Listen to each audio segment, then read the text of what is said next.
it's Friday the 9th of September and welcome to our weekly news bulletin from the Christian Institute. First, the government had to rely on Labour peers and its own ministers to avoid defeat on a House of Lords motion regretting the impact of new equality laws.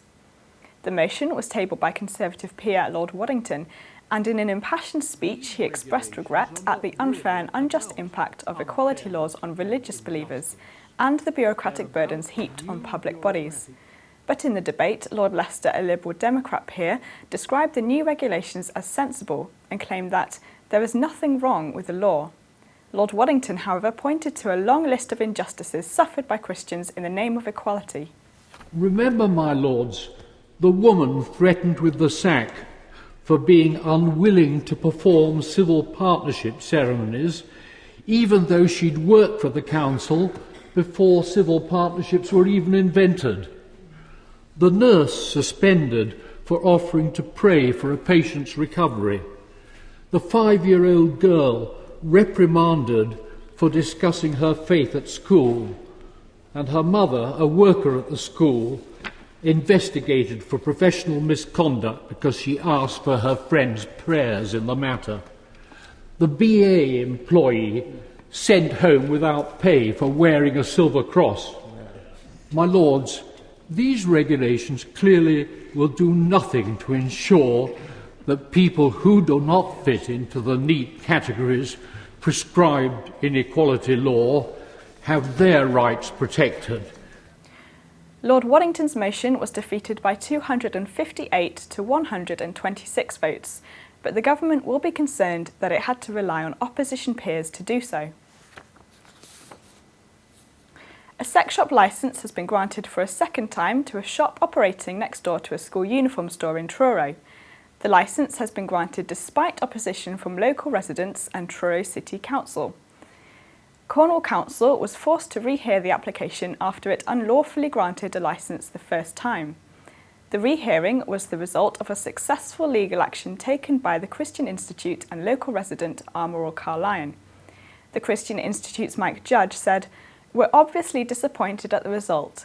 The law gives local authorities the power to refuse sex shop licences for locations that are unsuitable. If next door to a school uniform store isn't unsuitable, I don't know what is." The Crown Prosecution Service has failed to prosecute dozens of people suspected of assisting a suicide over the past 18 months. And last year, Keir Starmer QC issued guidance indicating that prosecution for assisted suicide would be unlikely if the subject was wholly motivated by compassion. Of the last 44 cases brought before the CPS, Mr Starmer has dropped 31, while another 8 remain under review.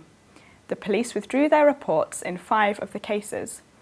But Dr Peter Saunders of the campaign group Care Not Killing said, "There is a very real danger here of legalisation by stealth, which runs contrary to the will of Parliament. The law is clear and has not been changed. Assisting or encouraging suicide is a serious crime." A sex education teacher who moonlighted as a stripper and worked as an adult film performer has been given permission to continue teaching. Benedict Garrett, who is 31, told a disciplinary hearing that children should be taught that there is nothing wrong or immoral with pornography. Last week, the hearing concluded that Mr Garrett was guilty of unacceptable professional conduct, but left him free to carry on teaching. But Norman Wells, director of the Family Education Trust, said, "The vast majority of parents would be uncomfortable, to say the least, to have their children taught by someone involved in the sleazy world of the sex industry." Eric Pickles, the Communities Secretary, has issued statutory guidance to councils which clarifies that there is no requirement for them to carry out lifestyle or diversity questionnaires. The move follows revelations that Islington Council asks people wanting to join a library if they are transgender. And in Norfolk, a grandmother was asked about her sexual orientation after she complained about her council's bin collection service. Mr Pickles said, "At a time when taxpayers are watching their pennies, the last thing councils should be doing is sending out unnecessary and intrusive questionnaires. Clamping down on such town hall activity will save taxpayers money and protect the privacy of residents of all backgrounds." A mother has admitted to regularly spray tanning her 4-year-old daughter to boost her confidence. Mother of 4, Jules Willis, works as a beautician and insists that introducing young children, including her daughter Tate, to beauty parlours is just helping them ease into adolescence. But child protection groups have hit out at the practice, with Claude Knights, director of child protection charity Kidscape, saying, "It is totally wrong to spray tan such young children. Spray tanning sexualises youngsters. Children should not be encouraged to grow up too soon. True confidence and self-esteem come from within, not from without."